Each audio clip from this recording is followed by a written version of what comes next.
Hi there, it's Meonicorn.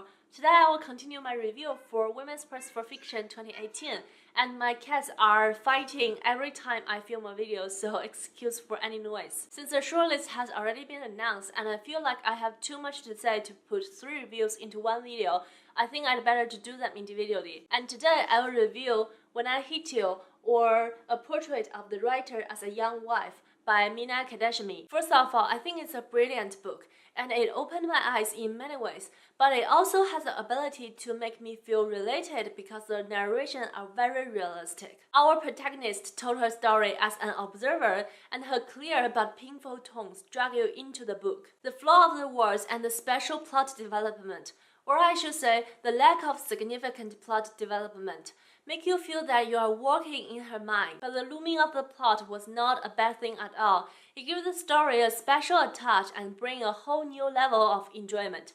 And for this reason, it is a book that is very hard to spoil. We learned from early on that our unnamed narrator was married to a man, and domestic violence happened, so she ran away from her marriage and went back to live with her parents. When the book goes on, we are able to uncover the details of their marriage, how they met, and what happened after that. Her husband claims to be a communist and a Maoist, but we learn that he's barely any believer at all. As the narrator said, activism becomes the mask behind which he hides. He's no more than a control freak who's acting domestic violence to his wife, manipulate all her relatives, blaming her for every single details in life, and also degrade her value for existence. Throughout their daily conversation, the writer was able to draw a vivid picture of a hypocritical man. The narrator examined her husband. She disclosed that her husband is a decent college professor outside the house, but a cruel abuser in his relationship. I really enjoyed the part when the main character studied her husband's behavior. She's the strongest when analyzing all his actions. As a feminist, our narrator often talks about her observation of social issues in daily life. For example, she talks about how UK influenced India, the pressure from relatives, and how people judge others in the society. There's a scene that she was giving lecture to her student, but she was judged not by her knowledge but by her hair. She says, "This is not my idea of a dream job, to stand before a room of 50 men and women who are judging my looks as I'm trying to teach." Things like this really shows how difficult for women to live their lives, and I think we're all familiar with the feeling. So to deal with the daily difficulties, our protagonist is pretending herself playing a role as a perfect wife in the film. In this way, she says, it's less frightening, less permanent, and less painful. I have some personal connection in this part. I certainly did not experience trauma as our narrator experienced, but as a person who's recovering from anxiety and depression, I have the situation where I have to be social, but I'm not comfortable with. At those times, I often think that I'm cosplaying a person who's good at social and good at making conversations. Maybe it's a common coping mechanism, but it's my first time to reading it from a fiction book.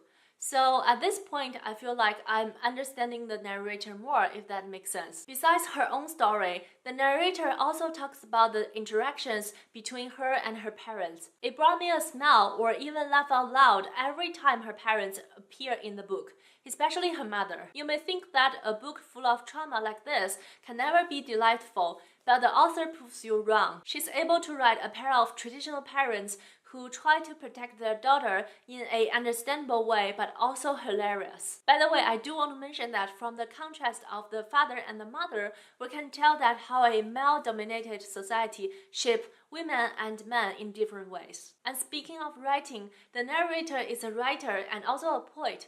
So sometimes the sentences or the paragraphs rhymes, and it's really a pleasure to read. And because of the writing was so brilliant, there are some scenes I found my heart was pumping quicker and I was holding my breath just because of the writing. And there are not only the violent scenes, but the normal scenes as well. Not normal, but like the daily life scenes as well. And one thing I found particularly interesting in the book is that, as I mentioned before, the husband claimed himself to be a Maoist, and he was reading a book called Little Red Book, something that I don't know existed outside of China. Maybe because I know very little about the world politics, or I know very little about the culture in India, At the beginning, I'm not very sure if The Little Red Book was a book that I knew, so I did some research and it seems like it is the book that I knew. If you don't know, it's a book that's full of quotes from Mao and it played a big role in the Cultural Revolution. With that being said, sometimes I feel like the discussion of different political beliefs feels daunting to me. The author tends to drop different political terminologies as conversation goes on. It is actually a way to show that the man is double standard for himself and for others. At the beginning of the reading, I found myself really trying to search for the clear definition of each terms, but the joy of coherent reading was taken away. And then at some point, I realized that it doesn't matter. It doesn't matter if her husband was a communist or a capitalist.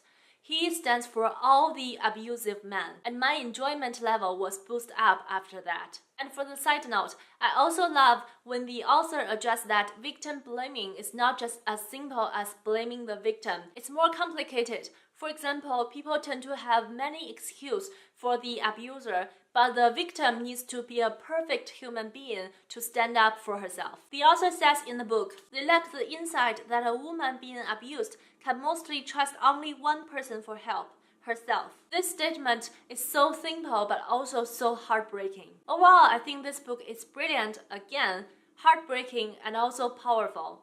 It is full of culture shock, but deal with the subject matter really well. I think this is the strongest book among all the books that I have read so far for the Women's Prize for Fiction.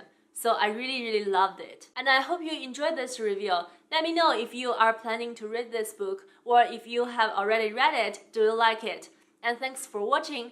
More importantly, happy reading. See you next time. Bye!